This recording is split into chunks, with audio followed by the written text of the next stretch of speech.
Hey guys, welcome back to another video. So today I was just scrolling down YouTube and I found this video on My Story Animated. It was called I'm Homeless But I Have Millions. I'm wondering what, I was just thinking about it. I'm like, I wonder what this is talking about. So today we're going to react to it and see what this is about. Hi, I'm Emily, and Hi, I'll share Emily. my story of how I became obsessed with money. But before that, make sure to like this video and hit subscribe. If you don't, you'll fail in every test you'll do in the future. So, I was poor my entire life. I was living with my mom and dad in an old apartment. I always made sure that it stayed clean, but I was still too embarrassed to ask any of my friends over. We only had one sofa and an old TV.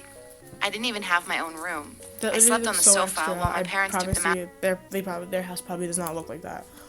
Oh my gosh. Okay, I'm gonna stop talking. Master bedroom. When it was time for the homecoming party at my school, I had to make my own dress using two of my dad's old shirts. I made a crop top and a skirt. I thought they looked cute, but when I got to the party, one of the nasty students said, "Oh, look, she's wearing another piece of garbage." I guess they figured out that they were old. I couldn't hold back my tears. However, Trina, one of the most popular girls, grabbed my hand and took me outside. She wiped the tears falling down on my face and said, "Don't mind them, they're acting like jerks." And she drove me home. But for some reason, Trina wanted to become friends with me. She invited me over to her house and wow, she was rich. I almost had a heart attack seeing her luxurious, beautiful house. Oh, She showed me around and asked me to join her in her room. I was happy that for the first time in my life, someone was interested in me. But as soon as we sat down to talk, Trina said, "Hey, Emily, would you like to earn some extra money?" I responded quickly, "Yeah, sure. Do you have a proper job?" And she answered, "Yes, I kind of need a personal assistant to help me at school and a bit here." I knew what she meant.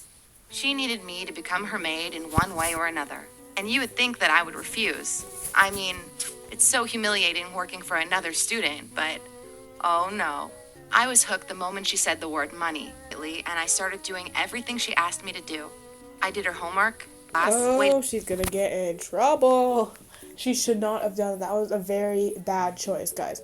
If you're ever like, if anyone ever says that you'll get paid, like they'll pay you to do, like if you do their homework, don't do it. Okay, do not do that. You're gonna get in so much trouble if you get caught. Okay, and don't think I'm not gonna get caught on a baddie. You're gonna get caught. Okay. And even if you don't, you're gonna feel bad, okay? So do not do anyone's homework. You're gonna get in trouble. For her in the girls' bathroom until she finished showering and handed her a towel. I did everything she asked, no matter how silly or embarrassing it was. Other students started calling me names like the pet, the robot, the cheap maid. But I didn't care as long as she paid me. Money became my number one priority. I felt powerful when I got it. And when they noticed that I didn't care, they started hiring me as well. Oh, no. I became more like a freelancer, doing all kinds of stupid stuff. I drove them to places, bought them sandwiches, and brought them coffee. I even cleaned a girl's locker one time during the break. And things went like that for a while. One morning while I was going to school, all my books fell. I turned around and my bag was torn completely, so I had to carry everything with my hands.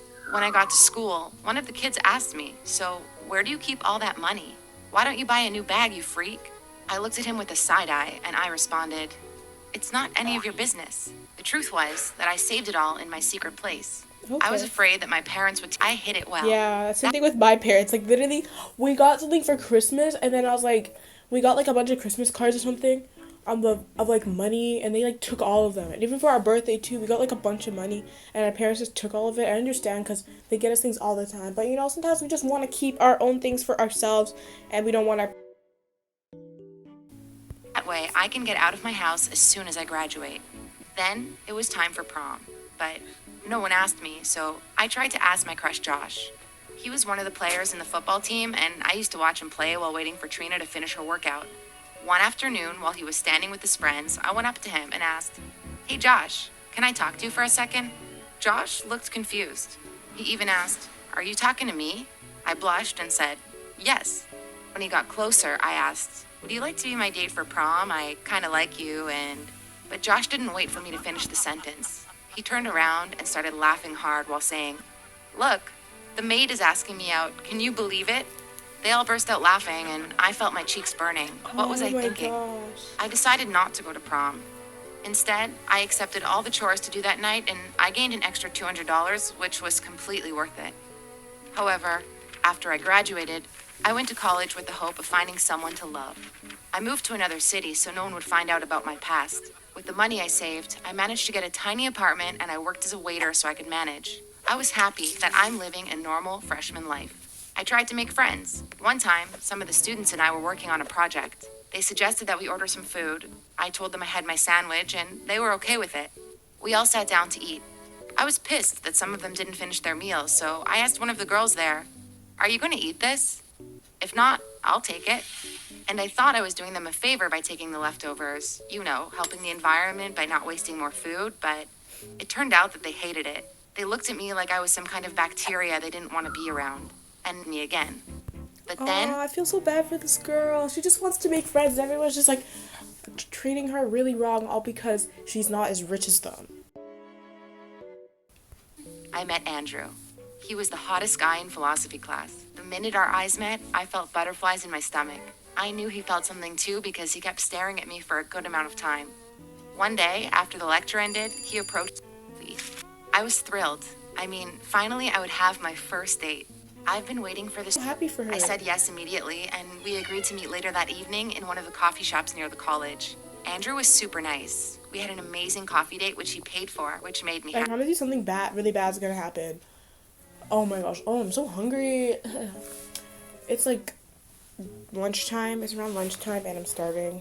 I'm waiting for my mom to come back from the store because she's getting some groceries because we're out of things in our house because of quarantine.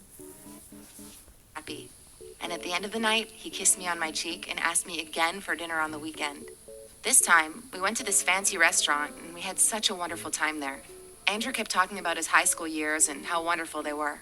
But I wasn't comfortable sharing my stories about it, so I kept quiet and just listened.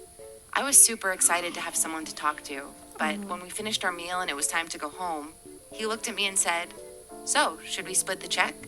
It was like he slapped me on my face. Split the check? Was he kidding me? Sure, I replied. But when I saw the bill, I almost fainted. We had 2 meals for $50? What? I whispered. We could have eaten tacos for $5 and call it a night. Andrew didn't hear me, so I told him that I had to go to the bathroom, but he suspected that I was going to run away, so he told me to pay first, then go to the bathroom. I couldn't contain myself. I started yelling at him in front of everyone that I did not ask him to bring me to this fancy restaurant.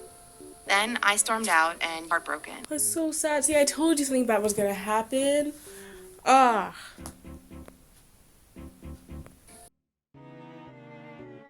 But it made me think about my life. How did I become so cheap? Could have just paid those $25 and kept my mouth shut. Why did I make such a fuss about it? But if I did, I wouldn't be able to sleep that night. I looked around and I noticed that I live in the tiniest apartment in the city, although I could afford to live in a mansion from all the money I've saved.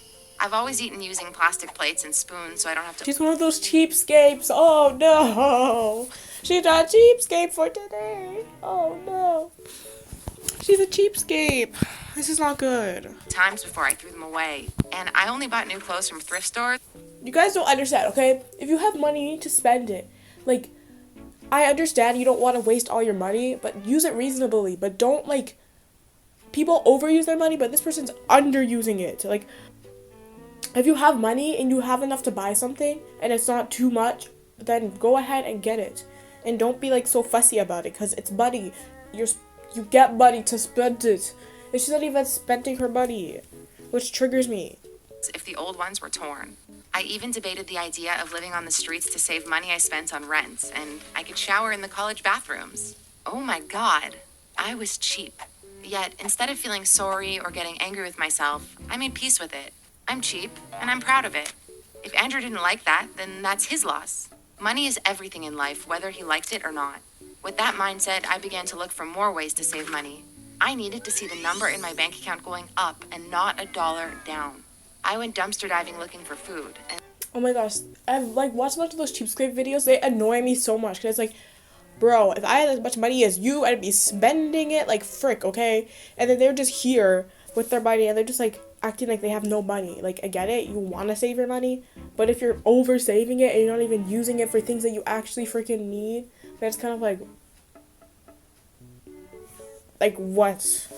And sometimes I went to homeless shelters to get a free meal. I also started collecting plastic bottles from the streets and recycling them to get extra pennies. But that got me in trouble once. I realized that one of the big restaurants keeps their plastic bottles in the trash bins in the street behind it. So I started going there at night to take as many bottles as I can. One night, when I was filling my bag with the plastic bottles, I heard a creepy voice behind me saying, "Hey, you, stop right there." Oh, My no. blood ran cold. I stopped and turned around and saw 3 homeless people. They all looked like a giant mess. Their clothes were dirty as well. And one of them asked, "We've been wondering who's been stealing our share. What are you doing here?" Then he came and snatched the bag out of my hand and said strictly, "Stick to your zone or else you'll have to deal with the consequences." I nodded my head and ran away. Oh my My heart gosh. was beating fast like never before. I thought the man wanted to hurt me. I later found out that the homeless in my city had divided it into zones. All of them collected plastic bottles to get some money, and I couldn't just go randomly and collect the bottles like I wanted to. So I collected bottles in the area near me and stopped going to new places. I was doing well, but I was still lonely. Andrew told everyone about me, and just like high school, students were not excited to have me as their friend or ask me on a date. So I decided to try online dating. I signed in one of those dating apps and started looking for the perfect man. But after some digging, I came across something better. A group on Facebook for cheap people. It was not a joke. They had it in the description box right there. "We are cheap people looking for partners." Straight to the point, I muttered. I immediately joined. The joining process was hilarious. You have to answer questions on how to save money on a daily basis. They really wanted to make sure we were cheap. But that led to something exciting. 2 days later, I had a message from a member called Tom saying he was interested in me and he would like to ask me on. Ew. What I love these stories that most of them end happy, which is amazing, okay? I hate, like, when it ends, like, really sad. But at the same time, sometimes I just want it to end bad, just because I'm one of those people that likes it ending bad, but I also like it ending good, so I don't know what I feel. Tom replied confidently, "The beach, of course. It's free, and please bring your own snacks. I'll bring mine." I was impressed by how honest he was from the first time, and I've never been so excited about a message in my entire life. I was so excited that I went to the secondhand store and swapped one of my old dresses with another one. We went to a date on the beach on the weekend. It was magical, enjoying the sunset together. Tom was extremely hot, and we couldn't stop talking and sharing our experiences and secrets on how to spend less money. But when we got up to go home, we both noticed a nickel on the sand. Without giving a second thought, we both went for it, but Tom was faster and he got it first. We looked at each other and I said, "It's mine. I saw it first. Give it back." But Tom objected, "No, I saw it first." Then he opened his hand and we found out that it was a shiny bottle cap and not a nickel. We both burst out laughing at the same time. And while we were laughing, I looked at him and all I thought about was, I think I found my soulmate. I think I'm in love. And I'm pretty sure he was thinking the same thing. 10 years later, Tom and I are still together living in my tiny apartment. We have a fortune now, but of course, we don't want to spend it on silly things.